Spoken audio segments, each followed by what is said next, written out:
മോശമായി പെരുമാറുകയും നഗ്നതാ പ്രദർശനം നടത്തുകയും ചെയ്ത യുവാവിനെതിരെ പ്രതികരിച്ച യുവതിക്ക് അഭിനന്ദന പ്രവാഹം. തനിക്ക് നേരിട്ട ദുരനുഭവം തുറന്നു പറഞ്ഞ യുവതി സോഷ്യൽ മീഡിയയിൽ വീഡിയോയും പങ്കുവച്ചു. നിന്നെ ഇനി പിടിച്ച കിട്ടത്തില്ലല്ലോടി. നിനക്കിപ്പോ എത്ര ഫോളോവേഴ്സ് ആയി? എനിക്കൊരു 50K ഫോളോവേഴ്സ് ആയി. അപ്പൊ 1 മില്യന്റെ ട്രീറ്റ് ഉടനെ പ്രതീക്ഷിക്കാം. ഒന്ന് പോടി അവിടുന്ന്. ഇനിയിപ്പോ എന്തോ വേണം? Interviews, followers, big boss. Keralam നിനക്ക് വേണ്ടി കത്തുവോ?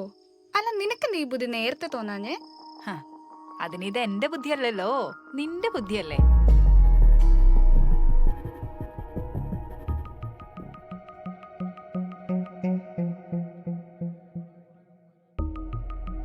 നിനക്ക് ഇൻസ്റ്റയില് റീച്ച് കുറവാണല്ലേ? വഴിയുണ്ടാക്കാം. എടാ, എനിക്കൊരു കോള് വരുന്നേ.